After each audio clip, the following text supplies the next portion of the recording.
UP TGT maths paper 2019 का ये third part है। इससे पहले पार्ट 1 और पार्ट 2 में हम क्वेश्चन नंबर 1 से 50 तक कर चुके हैं। इस पार्ट में हम क्वेश्चन नंबर 51 से 75 तक करेंगे। चलिए स्टार्ट करते हैं।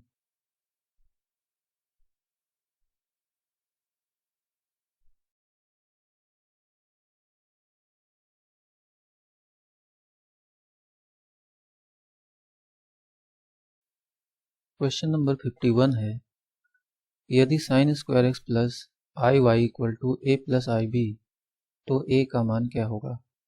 तो सबसे पहले हमें ये सॉल्व करना है। इसके लिए हम cos 2 theta equal to 1 minus 2 sine square theta formula apply करेंगे। तो यहाँ से साइन स्क्वायर थीटा को सब्जेक्ट बना लिया, तो ये हो गया 1 माइनस कॉस 2 थीटा अपॉन 2। तो ये फॉर्मूला हमें यहाँ पर अप्लाई कर देना है। तो ये हो जाएगा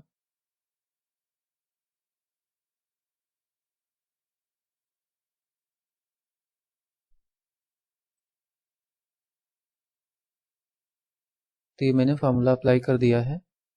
अब देखिए इसको सॉल्व कर लेना है।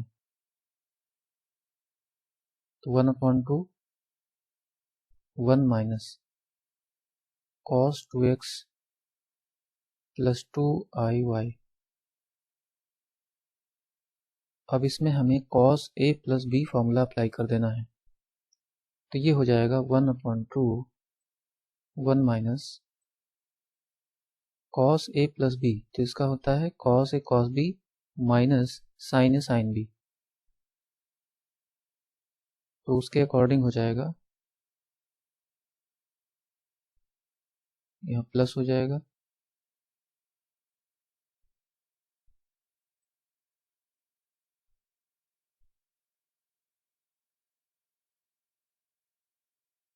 And this is equal to a plus i b. अब देखिए यहाँ पर हमें cos 2iy इसको सॉल्व करना है। तो इसके लिए हमें फॉर्मूला अप्लाई करना है।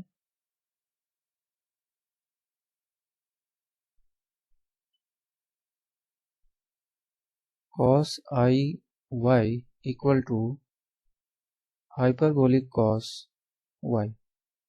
तो ये हो जाएगा हाइपरबोलिक cos y।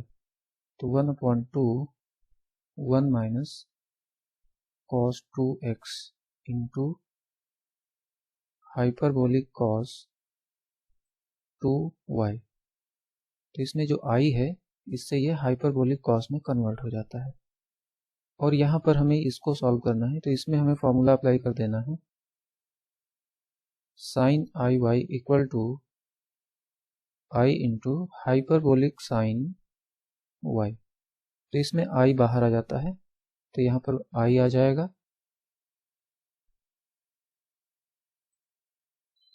और ये हाइपरबोलिक साइन 2y हो जाएगा। अब देखिए रियल पार्ट a की वैल्यू हमें निकालनी है। तो यहाँ पर रियल पार्ट कौन सा है, यहाँ से यहाँ तक ये रियल पार्ट है और यहाँ से यहाँ तक ये इमेजिनरी पार्ट है। तो हमें रियल पार्ट बताना है। तो इसके अकॉर्डिंग ये ऑप्शन बी हमारा सही हो जाएगा।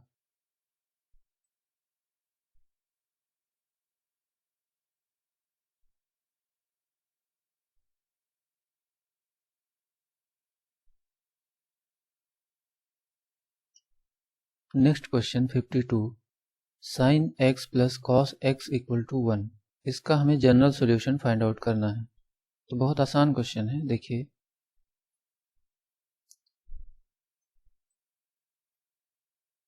इसको हमें √2 से डिवाइड कर देना है।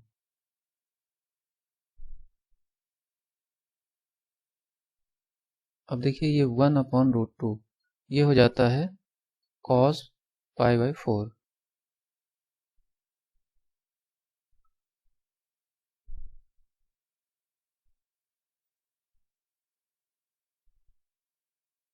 और ये साइन पाई बाई 4 हो जाएगा। यहाँ पर ये भी साइन पाई बाई 4 हो जाएगा। ये फॉर्मूला हो जाएगा x प्लस पाई बाई 4 का। अब देखिए इसमें हमें फॉर्मूला अप्लाई कर देना है साइन का जो जनरल सॉल्यूशन होता है। तो साइन का जनरल सॉल्यूशन का फॉर्मूला क्या है, theta equal to n pi minus 1 power n into alpha, ऐसे ये फॉर्मूला होता है। तो यहाँ थीटा की जगह पर है x प्लस पाई बाई 4।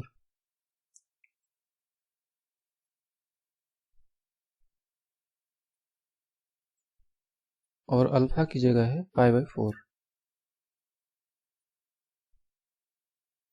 तो x इक्वल टू क्या हो जाएगा,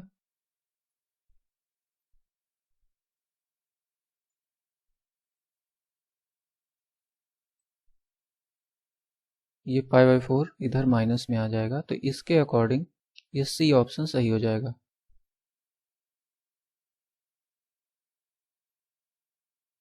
क्वेश्चन 53, एक समबाहु त्रिभुज में परिवृत्त की त्रिज्या का अंतःवृत्त की त्रिज्या से अनुपात क्या है। तो ये देखिए डायग्राम मैंने पहले से बना रखा है। ये इक्विलेटरल ट्रायंगल है, तीनों साइड इक्वल है, और ये इसका परिवृत्त है, सर्कम सर्कल है, और इसके अंदर जो ये बना है ये अंतःवृत्त है, इन सर्कल है। तो ये समबाहु त्रिभुज है, इक्विलेटरल ट्रायंगल, तो इसमें जो ये मिड पॉइंट है यहाँ से जब आप ज्वाइन करेंगे तो ये मीडियन हो जाएगी, और ये यहाँ पर पॉइंट इसका सेंट्रॉयड हो जाएगा। तो ये सेंट्रॉयड भी है, और सर्कम सर्कल का सेंटर भी है, और इन सर्कल का सेंटर भी है। तो सेंट्रॉयड की ये प्रॉपर्टी होती है कि वो मीडियन को 2:1 में डिवाइड करता है। तो ये यहाँ से जो अपर पार्ट है ये 2 हो जाएगा, और ये लोअर पार्ट 1 हो जाएगा। तो ये अपर पार्ट ये कैपिटल आर हो गया, और ये स्मॉल आर हो गया। तो इसका जो रेशियो आएगा ये 2:1 आ जाएगा। तो ये डी ऑप्शन सही हो जाएगा। देखिए ये क्वेश्चन आप अगर लॉजिक से नहीं करना चाहते हैं तो फार्मूले से भी कर सकते हैं। तो हमें चाहिए R/R। तो ये कैपिटल आर जो है सर्कम सर्कल की रेडियस है। तो इसके लिए फार्मूला होता है ABC/4 डेल्टा, और स्मॉल आर इसका फार्मूला होता है डेल्टा/S। तो ये देखिए समबाहु त्रिभुज है, तो इसमें हम सपोज कर लेते हैं कि A = B = C = X, तीनों को हमने X मान लिया। अब यहाँ से हमें S मिल जाएगा। तो S होता है A + B + C/2।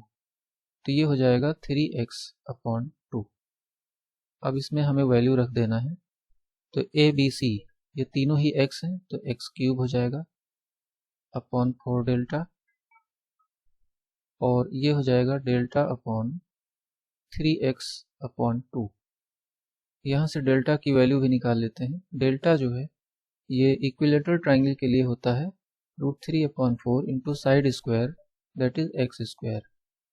तो ये हो जाएगा x³/4 delta square into 3x/2। तो ये टोटल सॉल्व करने पर आ जाएगा 16/8। तो ये देखिए डी आ गया 2:1। तो इसको आप लॉजिक से भी कर सकते हैं और आप फार्मूले से भी कर सकते हैं। क्वेश्चन 54, देखिए बहुत आसान क्वेश्चन है, 10th लेवल का क्वेश्चन है। एक वृत्त के बिंदु C पर स्पर्श रेखा, देखिए ये पॉइंट C का ये टेंजेंट है, स्पर्श रेखा है, और व्यास AB को बढ़ाने पर D पर प्रतिच्छेदन करते हैं, इंटरसेक्ट करते हैं यहाँ D पर। तो ये व्यास है, तो ये सेंटर से यहाँ पास हो रहा है, और DCA एंगल DCA 110 है। तो DCA तो ये पूरा एंगल दिया गया है 110। तो पूछा जा रहा है एंगल CBA। CBA हमें ये एंगल बताना है। ये जो AC है ये टेंजेंट से इतना एंगल बना रही है। तो ये एंगल देखिए 110, तो इधर हो जाएगा 70। जितना एंगल कोई कॉर्ड टेंजेंट से बनाती है उतना ही एंगल यहाँ सेगमेंट में बनता है। तो ये 70 डिग्री हो जाएगा। तो ये बी ऑप्शन सही हो जाएगा।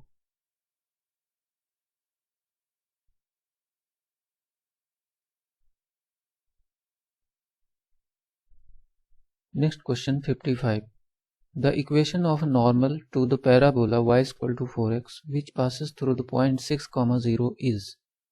तो बहुत ही इजी क्वेश्चन है, कुछ नहीं करना है इसमें। 6,0 इसको हमें सेटिस्फाई करा देना है। जो भी इक्वेशन सेटिस्फाई होगी that will be the answer. तो देखिए पहली इक्वेशन 6,0 से सेटिस्फाई हो रही है। दूसरी इक्वेशन ये सेटिस्फाई नहीं हो रही, ये भी सेटिस्फाई नहीं हो रही है और ये भी सेटिस्फाई नहीं हो रही, तो ये ऑप्शन ए सही हो जाएगा। देखिए यहाँ बाई चांस केवल एक ही सेटिस्फाई हो रहा है। अगर किसी क्वेश्चन में 2 ऑप्शन या 3 ऑप्शन सेटिस्फाई होंगे तो फिर उसमें हमें पूरा प्रोसेस करना पड़ेगा।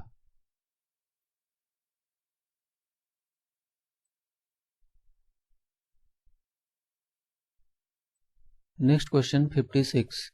देखिए यहाँ पर एक इक्वेशन दी गई है और ये बताना है कि ये क्या रिप्रेजेंट करती है। तो सबसे पहले हम general equation of second degree लिखेंगे और इससे इसको कंपेयर कर देंगे।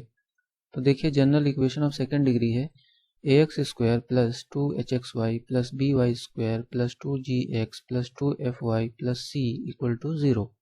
इस इक्वेशन को इससे कंपेयर कर दीजिए। तो यहाँ से a, h, b, g, f और c की वैल्यू आ जाएंगी। फिर उसके बाद में डिस्क्रिमिनेंट होता है delta equal to abc plus 2fgh minus af square minus bg square minus ch square. इसमें सभी वैल्यू रख देने पर इसकी वैल्यू आ जाएगी 0।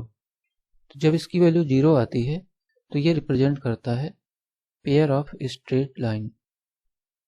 ये रिप्रेजेंट करता है पेयर ऑफ स्ट्रेट लाइंस। तो ये डी ऑप्शन सही हो जाएगा।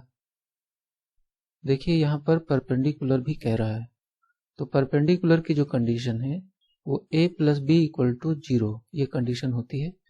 तो यहाँ पर देखिए a है 6 और b है -6, तो ये 0 आ रहा है।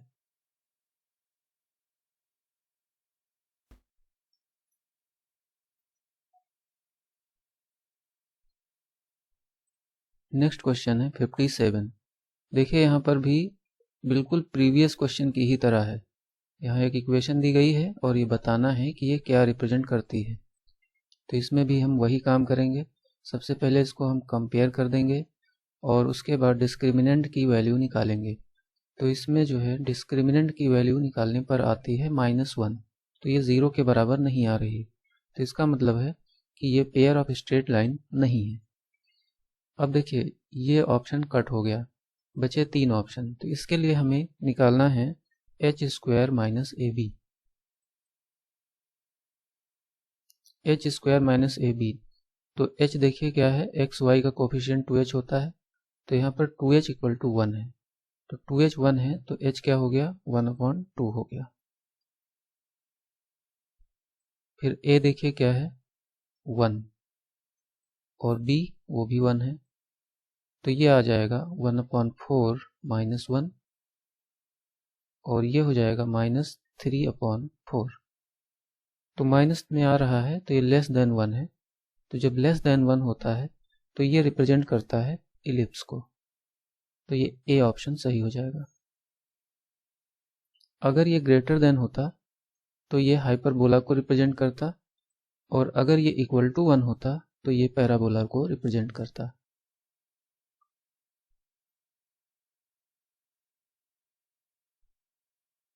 अगला क्वेश्चन है, देखिए यहाँ पर एक सेकंड डिग्री इक्वेशन दी गई है और बताना है कि ये क्या रिप्रेजेंट करती है। तो इसको पहले हम 2 से डिवाइड कर लेते हैं। अब इसको हम कंपेयर कर देंगे सर्किल की इक्वेशन से। तो x square plus y square plus 2gx plus 2fy plus c equal to 0 ये सर्किल की इक्वेशन होती है। तो यहाँ से 2g इक्वल टू -1 और 2f इक्वल टू -3 और c इक्वल टू 5/2 ये आ गया। तो g की वैल्यू हो गई -1/2 और f की वैल्यू हो गई -3/2। तो इसका सेंटर हो गया 1/2 एंड 3/2, क्योंकि -g-f सेंटर होता है। अब इसकी रेडियस निकाल लेते हैं। तो रेडियस देखिए क्या होगी, g square plus f square minus c। तो ये हो जाएगा 1/4 प्लस 9/4 माइनस 5/2। तो ये देखिए आ रहा है 10/4 तो 10/4 5.2 हो जाता है, तो ये टोटल जो है 0 हो जाएगा। तो ये टोटल 0 हो जाएगा। तो रेडियस 0 आ रही है। क्या कोई सर्किल ऐसा हो सकता है जिसकी रेडियस 0 हो? ऐसा सर्किल जब होगा तो ये एक पॉइंट बन जाएगा। तो इसमें ये सी ऑप्शन सही हो जाएगा।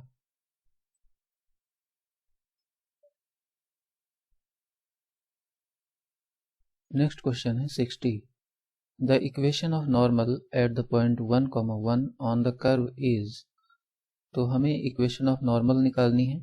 तो कोई कर्व है, जिसे एक कर्व हम मान लेते हैं। यहाँ पर एक पॉइंट है 1,1 और इसी पॉइंट पर हमें नॉर्मल चाहिए। तो नॉर्मल क्या होता है? नॉर्मल ये होता है जो टेंजेंट पर 90 डिग्री बनाता है, ऐसे। तो सबसे पहले हम कर्व को डिफरेंशिएट कर लेंगे। तो ये है 2y plus x square equal to 3। इसको डिफरेंशिएट कर लिया।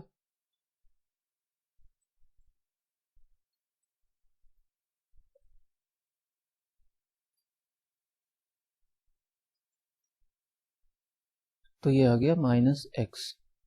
अब देखिए यहाँ पर 1,1 है, तो यहाँ से m1 आ जाएगा -1। m1 क्या है? m1 is the slope of tangent. अब देखिए नॉर्मल के लिए m1 m2 इक्वल टू -1, तो यहाँ से m2 की वैल्यू आ जाएगी 1। अब इक्वेशन ऑफ नॉर्मल के लिए क्या करेंगे? y minus y1 equal to m2 x minus x1। ये लाइन के लिए फॉर्मूला है। तो y minus 1 equal to 1 x minus 1। तो ये क्या हो जाएगा? y इक्वल टू x हो जाएगा। तो ये हो जाएगा x minus y equal to 0। तो ये सी ऑप्शन सही हो जाएगा।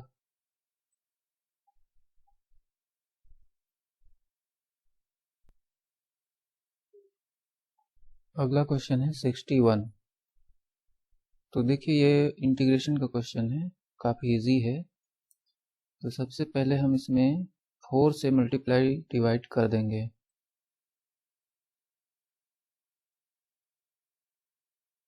तो ये 4 dx हो जाएगा और यहाँ पर 4 साइन स्क्वायर कॉस स्क्वायर हो जाएगा। तो इसको आप चाहें तो ऐसे भी लिख सकते हैं 2 sine x cos x whole square. अब देखिए ये जो है 4 बाहर आ गया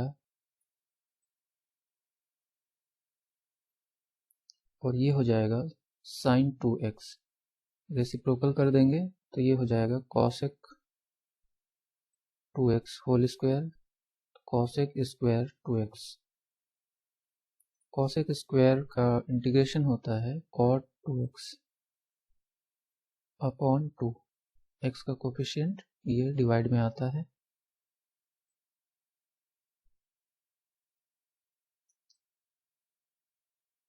लिमिट अप्लाई कर देंगे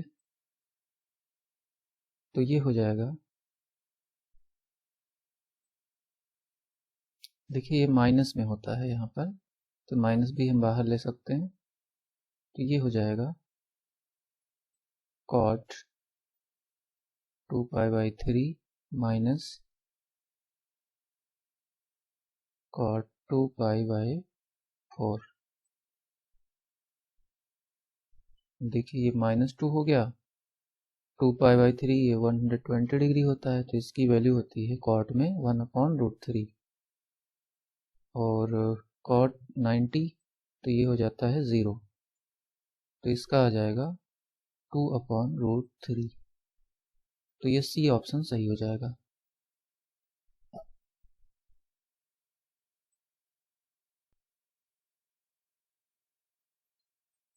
नेक्स्ट क्वेश्चन है 62। तो ये देखिए डेफिनेट इंटीग्रल का क्वेश्चन है। तो यहाँ पर ये मॉड x लिखा हुआ है। तो मॉड x में क्या होता है कि mod x equal to x होता है जब x ग्रेटर देन 0 होता है, और mod x equal to -x होता है जब x की वैल्यू 0 से कम होती है। तो यहाँ पर हम इसको ब्रेक कराएंगे। तो -1 से 2 x mod x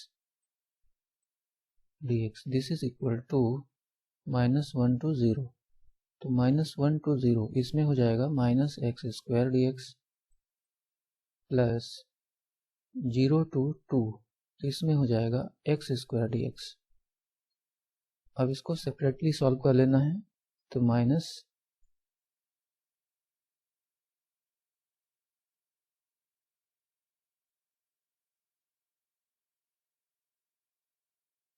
अब लिमिट अप्लाई कर दीजिए,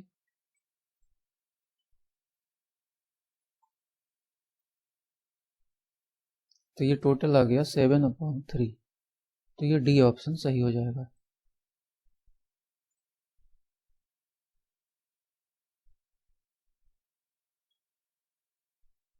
नेक्स्ट क्वेश्चन है 63।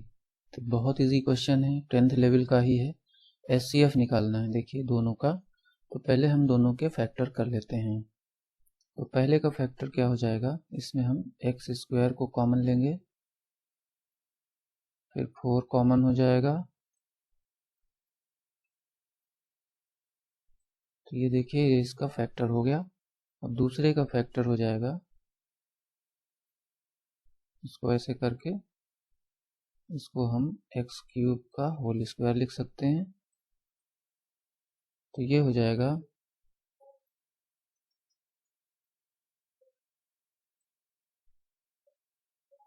अब इसमें फॉर्मूला अप्लाई कर दीजिए।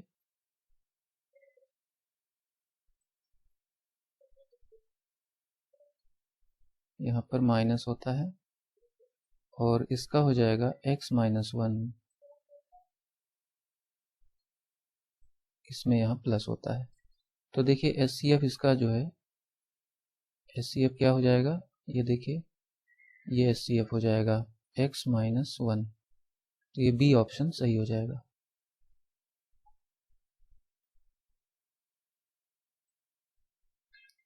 Next question 64। The value of a such that the vectors this and this are coplanar। तो 3 वेक्टर हैं और ये कोप्लेनर हैं, तो हमें यहाँ पर a की वैल्यू फाइंड आउट करनी है। तो जब 3 वेक्टर कोप्लेनर होते हैं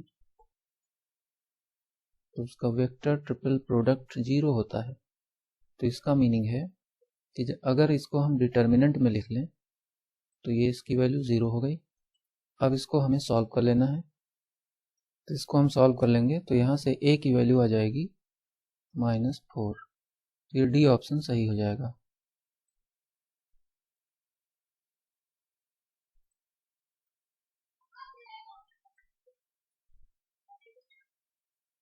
Next question. A particle is projected in vertically upward direction. If after t1 and t2 time its height is h, then h is equal to। तो यहाँ पर एक पार्टिकल को प्रोजेक्ट किया जा रहा है, ऊपर की तरफ फेंका जा रहा है और t1 टाइम के बाद वो h हाइट पर है और उसके बाद t2 टाइम के बाद वो दोबारा से h हाइट पर है। तो ये देखिए कैसे पॉसिबल है। तो देखिए एक पार्टिकल ऊपर की तरफ फेंका जा रहा है यहाँ से और वो h हाइट तक जाता है। तो ये h हाइट हो गई, ये t1 टाइम में पहुंच रहा है, उसके बाद वो और हाइट पर जाता है और फिर यहाँ से वो रिटर्न होता है। तो ये टोटल इसका जो टाइम है वो t2 लग जाता है। तो इस तरह से वो t1 टाइम पर भी h हाइट पर है और t2 टाइम के बाद भी वो h हाइट पर है। तो यहाँ पर हम second equation of motion use करने वाले हैं। तो h equal to ut minus half gt², ये सेकेंड इक्वेशन ऑफ मोशन है। इसको आप सॉल्व कर लीजिए तो ये हो जाएगा। तो ये इक्वेशन t में क्वाड्रेटिक आ गई। तो t में क्वाड्रेटिक है, इसका मतलब है इसके 2 रूट्स हैं, t1 और t2। तो रूट्स का जो प्रोडक्ट होता है आपको याद होगा c/a, रूट्स का प्रोडक्ट c/a होता है। तो c यहाँ पर है 2h और a है g। तो इससे हम h को सब्जेक्ट बना लेंगे तो ये आ जाएगा हाफ g t1 t2। अब देखिए ये a ऑप्शन सही हो जाएगा।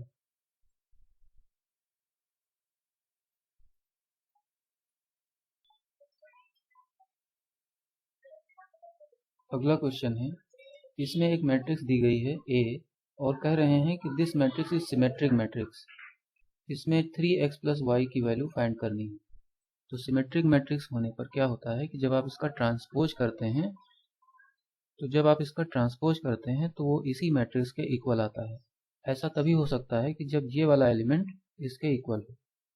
तो इसमें हम इक्वल कर देते हैं 3 + x = 1 - x। तो यहाँ से x की वैल्यू आ जाएगी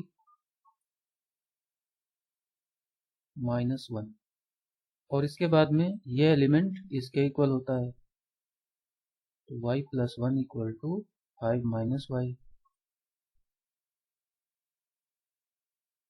तो ये y की वैल्यू 2 हो गई। अब देखिए 3x + y पूछ रहे हैं, तो 3x + y 3 × -1 + 2, तो ये हो जाएगा -1। तो ये ए ऑप्शन सही हो जाएगा।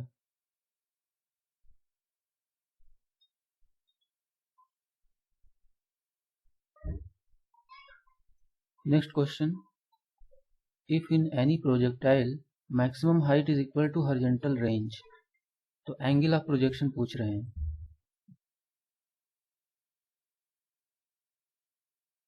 तो इन दोनों को इक्वल कर देना है, तो h = r।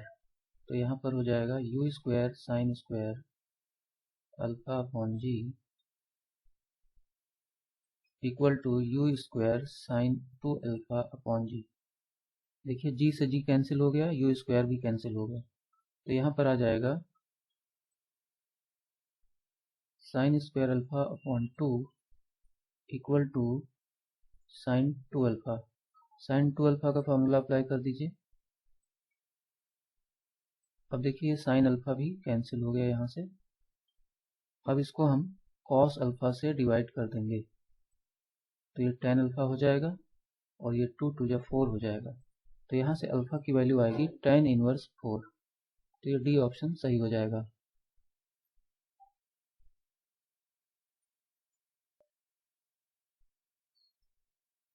अगला क्वेश्चन 68 है, if omega is a complex cube root of unit then 1 + omega + omega plus ... plus omega power 100 is equal to. तो इसकी वैल्यू हमें फाइंड आउट करनी है। तो बहुत इजी क्वेश्चन है, इसमें दो ही फार्मूले होते हैं, 1 + ओमेगा + ओमेगा² = 0 और ओमेगा³ = 1। तो देखिए जो भी ये लिखा हुआ है इसमें आप 3 के ग्रुपिंग कर लीजिए। तो ये पहला ग्रुप हो गया, फिर प्लस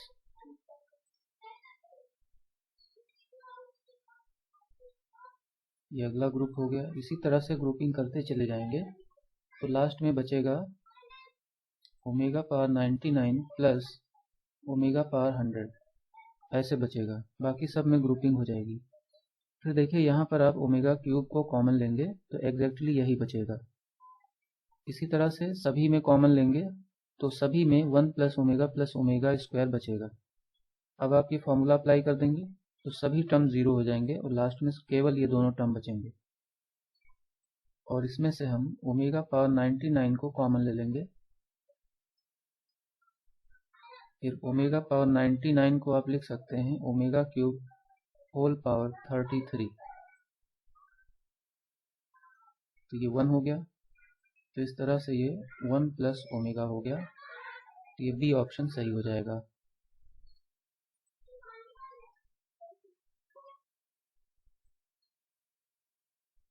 नेक्स्ट क्वेश्चन है, the centre of gravity of semi circular disc of radius a is. तो यहाँ पर एक सेमी सर्कुलर डिस्क दी गई है और इसका सेंटर ऑफ ग्रेविटी आपको बताना है।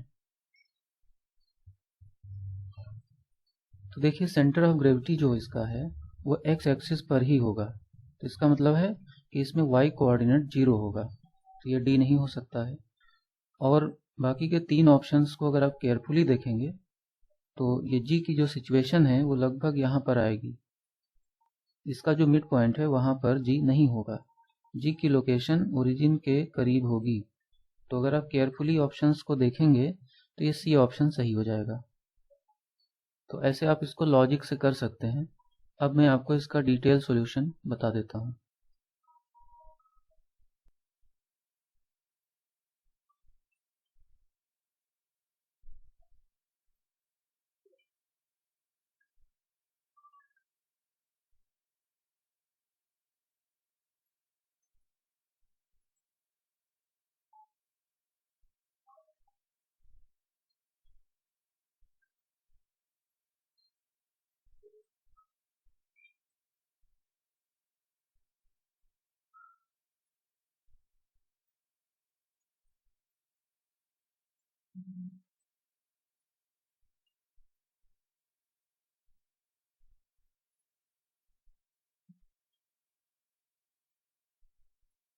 अगला क्वेश्चन है, when a train travels with speed 3/5 of its normal speed, it reaches its destination 4 hours late.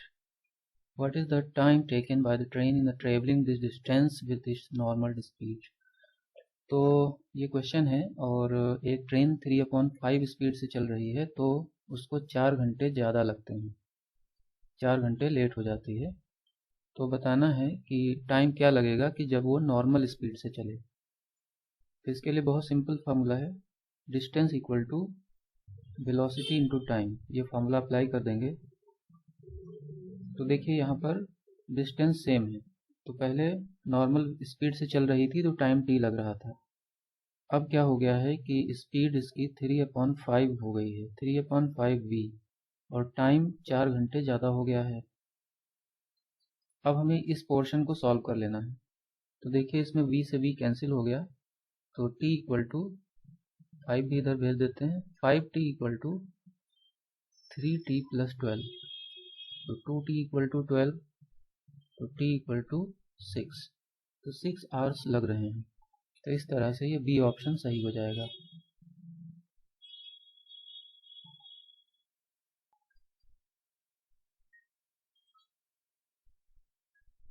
अगला क्वेश्चन है, a 75 meter long train is moving at a speed of 20 km per hour.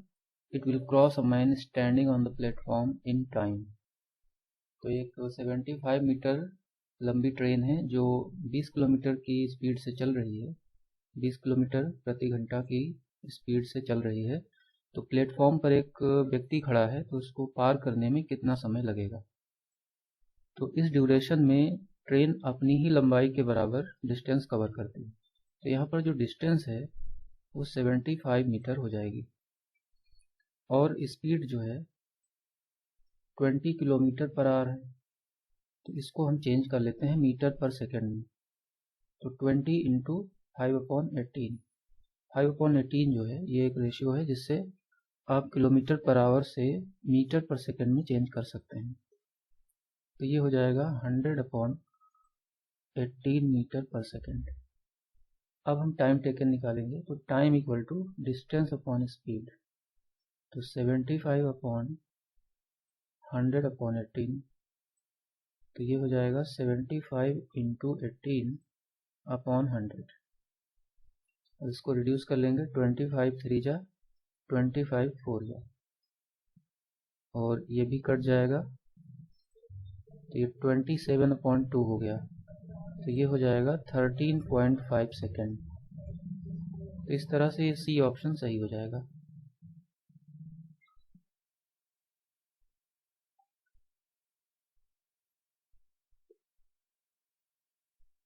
अगला question है, 3 पासे यदृच्छया उछाले जाते हैं, किसी भी एक पासे में 3 आने की प्रायिकता क्या होगी। तो यहाँ पर 3 डाइस हैं, और इनको जब आप उछालेंगे तो यहाँ पर जो टोटल आउटकम बनेंगे वो बन जाएंगे 6 इंटू 6 इंटू 6, तो ये हो जाएगा 216।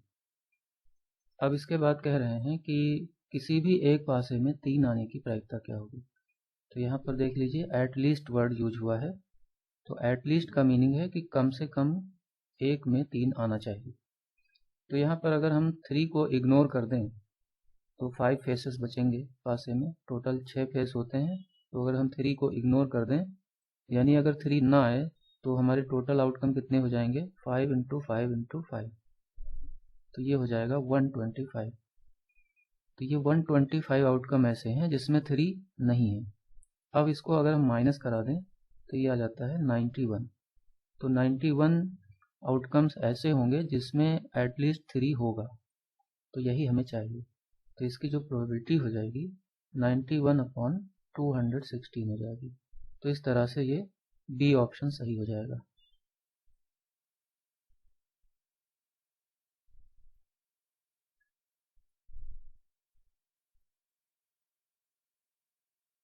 अगला क्वेश्चन है, if the algebraic sum of the deviations of 10 observations measured from 15 is 7, then the mean is। तो यहाँ पर algebraic sum की बात हो रही है, सिग्मा xi - 15 इक्वल टू 7 ये दिया गया है। ये 15 जो है, ये 15 से ही डिविएशंस किए गए हैं, 15 से ही माइनस किया गया है सभी वैल्यूज़ को, सभी ऑब्जर्वेशंस को, फिर उसको सम किया गया है, तो ये 7 आ रहा है। इसका मीनिंग है अगर आप सिग्मा को हटाएंगे तो ये हो जाएगा x1 minus 15 plus x2 minus 15, इसी तरह से ये लास्ट में होगा x10 minus 15 equal to 7। x1 x2 को हम अलग कर लेते हैं और 15 को जब हम 10 टाइम ऐड करेंगे तो ये 150 हो जाएगा, और 150 इधर ऐड हो जाएगा तो ये हो जाएगा 157। अब इसके बाद मीन के लिए सिग्मा x अपॉन n, तो सिग्मा x कितना आया है 157 और n कितना है 10, तो ये हो जाएगा 15.7। तो इस तरह से ये सी ऑप्शन सही हो जाएगा।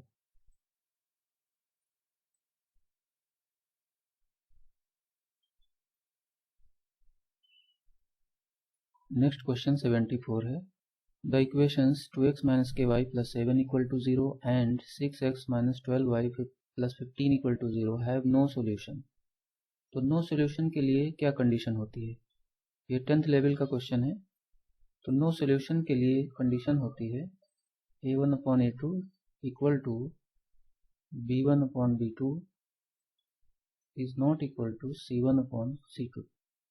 तो देखिए a1 a2 क्या है, a1 है 2 और a2 है 6, तो ये हो गया 2 अपॉन 6 इक्वल टू b1 है माइनस के और ये है माइनस 12, तो माइनस के और minus 12 not equal to c1 है 7 और 15। तो इसको सॉल्व कर लीजिए, तो यहाँ से की वैल्यू आ जाती है 4। तो इस तरह से ये बी ऑप्शन सही हो जाएगा।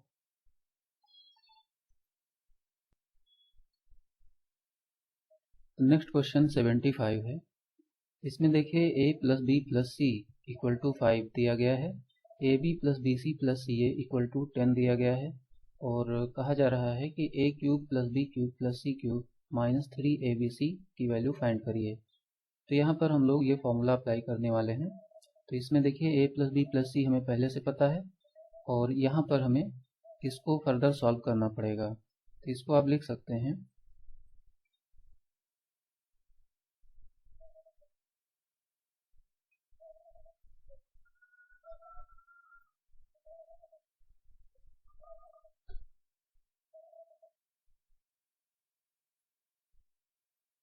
देखिए A square plus B square plus C square, इसको आप लिख सकते हैं A plus B plus C whole square minus 2ab minus 2bc minus 2ca।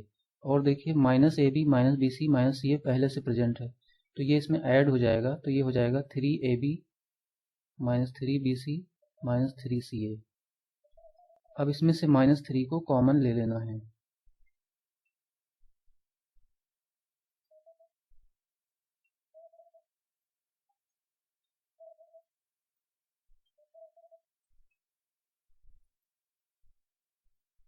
अब देखिए हम वैल्यू रख सकते हैं। तो इसकी वैल्यू है 5 और यहाँ पर हो जाएगा 25 और ये हो जाएगा 3 इंटू 10 30, तो ये हो गया -5 और ये टोटल हो जाएगा -25। तो ये ए ऑप्शन सही हो जाएगा।